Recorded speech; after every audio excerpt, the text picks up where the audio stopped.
Hello everyone, Gautam is education hub पर आप सभी का बहुत बहुत स्वागत है। उम्मीद है आप सभी अच्छे होंगे, एग्जाम की तैयारी अच्छे से जारी होगी। आज है 19 जनवरी 2025 और आज की करंट अफेयर की क्लास आप लोगों के लिए। आइए शुरू करते हैं हमारा करंट अफेयर सेशन।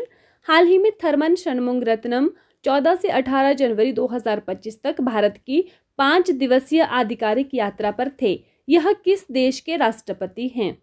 तो recently Tharman Shanmugaratnam was on a 5-day official visit to India from 14 to 18th January 2025. He is the president of which country? तो यही पूछा जा रहा है कि जो षणमुगरत्नम जी हैं ये कौन सी कंट्री के प्रेसिडेंट हैं, राष्ट्रपति हैं। तो ये कहाँ के राष्ट्रपति हैं? यह राष्ट्रपति हैं कहाँ के? सिंगापुर के। ठीक है, नेक्स्ट हमारे पास आता है भारतीय अंतरिक्ष अनुसंधान संगठन, जिसको कि हम इसरो बोलते हैं, का तीसरा लॉन्च पैड कहाँ बनाया जाएगा? Where will the third launch pad of Indian space research organisation be built? कहाँ बनाया जा रहा है? तो यह बनाया जा रहा है हमारे पास श्रीहरिकोटा आंध्र प्रदेश के अंदर। कहाँ बनाया जाएगा? श्रीहरिकोटा आंध्र प्रदेश में बनाया जाएगा। दूसरे भारत मोबिलिटी ग्लोबल एक्सपो 2025 का उद्घाटन किसने किया? Who inaugurated the second India Mobility Global Expo 2025? तो यह किसने किया है उद्घाटन? यह किया गया है प्रधानमंत्री नरेंद्र मोदी जी के द्वारा।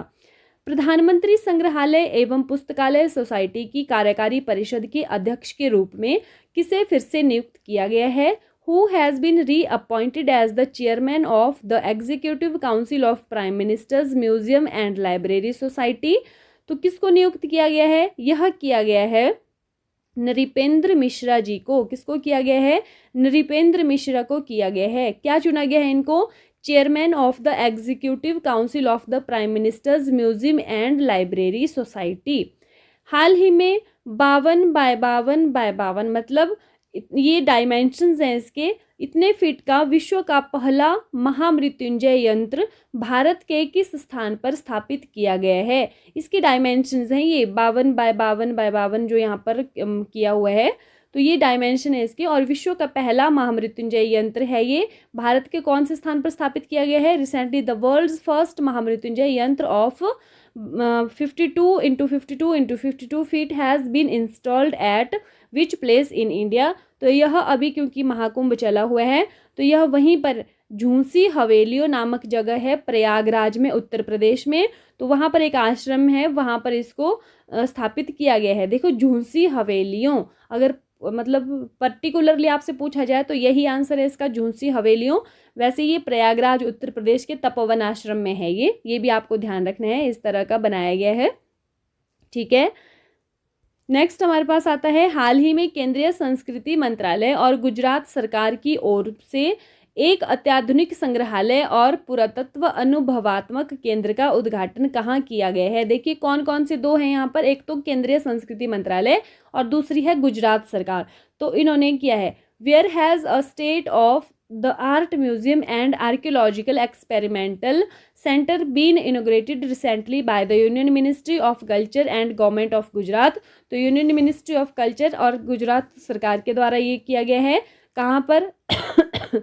यह किया गया है वडनगर गुजरात में। कहाँ पर किया गया है? वडनगर गुजरात में किया गया है। इस तरह से बनाया गया है, देखिए वडनगर गुजरात के अंदर। इसमें कल्चरल मिनिस्ट्री भी शामिल है और गुजरात सरकार भी। हाल ही में दक्षिण भारत के राज्यों में मनाया गया कनुमा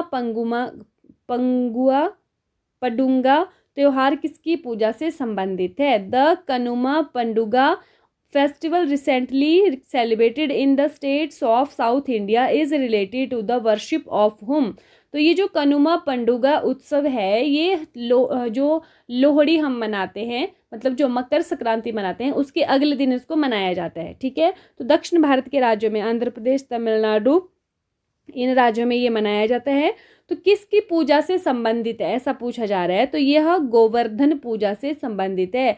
आप लोगों ने वो सुना ही होगा वाक्य कि जब कृष्ण भगवान ने बारिश से बचाने के लिए, जब इंद्र देवता बहुत ज़्यादा बारिश कर रहे थे तो उससे बचाने के लिए गोवर्धन पर्वत को अपनी उंगली पर उठा लिया था, जिससे कि सभी वहाँ के जो ब्रजवासी थे उनको उसके नीचे सहारा दिया गया था, पशुओं को भी बचाया गया था। तो गोवर्धन पूजा से रिलेटेड है ये। भगवान कृष्ण द्वारा पशुओं की रक्षा के लिए किए गए हस्तक्षेप का सम्मान करने के लिए इसको मनाया जाता है। हाल ही में किस देश ने विश्व का सबसे शक्तिशाली हाइड्रोजन ईंधन चालित ट्रेन इंजन विकसित किया है? Which country has recently developed the world's most powerful hydrogen fuel powered train engine? तो किसने किया है? यह किया गया है भारतीय रेलवे के द्वारा, मतलब हमारे भारत के द्वारा। नेक्स्ट है, हाल ही में स्वदेशी 6G ऑप्टिकल चिप सेट के लिए C-DOT ने किस देश के साथ साझेदारी की है? किस IIT के साथ होना था, यहाँ पर गलत हो गया है, देश के साथ, यहाँ पर थोड़ा सा करेक्ट कर लीजिएगा। स्वदेशी जो 6G ऑप्टिकल चिप सेट है उसके लिए C-DOT कंपनी जो है उन्होंने किस IIT के साथ साझेदारी की है? Recently C-DOT has partnered with which IIT for indigenous 6G optical chipset? तो यह किसके साथ की गई है? यह की गई है IIT बॉम्बे के साथ। किसके साथ किया है? IIT बॉम्बे के साथ किया है।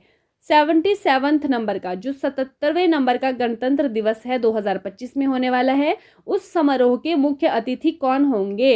Who will be the chief guest of the 77th Republic day 2025 celebrations? तो आप लोग अच्छे से जानते हैं कि अभी जो रिपब्लिक डे है वो कब मनाया जाता है? यह मनाया जाता है 26 जनवरी को। कब मनाया जाता है? 26 जनवरी को मनाया जाता है। तो इसमें चीफ गेस्ट इस बार आने वाले हैं प्रबोवो सुबियांतो। कौन आने वाले हैं? प्रबोवो सुबियांतो आने वाले हैं।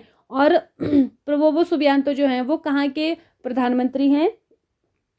ये हैं इंडोनेशिया के राष्ट्रपति। ठीक है, कौन है ये? इंडोनेशिया के राष्ट्रपति हैं ये प्रबोवो सुबियांतो। अभी रिवीजन देख लीजिए कल की क्लास का। हाल ही में नवाफ सलाम किस देश के प्रधानमंत्री चुने गए हैं? तो Nawaf Salam has been elected as the prime minister of which country? तो यह बने हैं लेबनान के। नेक्स्ट है, हाल ही में जस्टिस देवेंद्र कुमार उपाध्याय को किस हाई कोर्ट का मुख्य न्यायाधीश नियुक्त किया गया है? तो इनको दिल्ली हाई कोर्ट का किया गया है। हाल ही में नेशनल स्टार्टअप डे कब मनाया गया है? तो नेशनल स्टार्टअप डे हर वर्ष 16 जनवरी को मनाया जाता है। गंगा सागर मेला कहाँ आयोजित हुआ है? तो गंगा सागर मेला पश्चिम बंगाल में मनाया जाता है। हाल ही में अंतरिक्ष में मानव रहित डॉकिंग हासिल करने वाला चौथा देश कौन बना है? तो वह बना है भारत। हाल ही में एक प्लेट एक थैला अभियान, मतलब 1 प्लेट 1 बैग जो कैंपेन है वो कहाँ पर शुरू हुआ है? प्रयागराज में महाकुंभ के दौरान। हाल ही में प्यूमा इंडिया की ब्रांड एम्बेसडर कौन बनी है? तो ये बनी है PV सिंधु। BCCI ने अपना लोकपाल किसे नियुक्त किया है? तो यह किया गया है अरुण कुमार मिश्रा जी को। हाल ही में नव भारत साक्षरता कार्यक्रम उल्लास के तहत कौन सा केंद्र शासित प्रदेश पूर्ण साक्षर प्रशासनिक इकाई बन गई है? तो यह बना है लद्दाख। हाल ही में टीम इंडिया का बैटिंग कोच किसे नियुक्त किया गया है? तो यह किया गया है शीतांशु कोटक को। लास्ट वीडियो में आप लोगों से क्वेश्चन पूछा गया था कि हाल ही में किस देश की नौसेना ने 20 भारतीय मछुआरों को रिहा किया है? तो कहाँ के? श्रीलंका ने किया है। और आज की वीडियो का क्वेश्चन आप लोगों के लिए, अमेरिकी पत्रिका ट्रैक एंड फील्ड न्यूज़ द्वारा किस भाला फेंक खिलाड़ी को 2024 का सर्वश्रेष्ठ भाला फेंक एथलीट नामित किया गया है? Which javelin thrower has been named the best javelin throw athlete of 2024 by US magazine track and field news? तो ऑप्शंस आपके पास हैं, जैकब वार्डलेच, अरशद नदीम, नीरज चोपड़ा, या फिर इनमें से कोई नहीं। सही आंसर क्या होने वाला है आप लोग कमेंट करके बताएंगे। इसी के साथ जो आज की क्लास है यहीं पर समाप्त होती है। Thank you and have a nice day. खुश रहिए, अपना ख्याल रखिए, अपनी तैयारी को डे बाय डे मजबूत रखिए। मिलते हैं कल की मॉर्निंग वाली क्लास में, तब तक के लिए बाय बाय।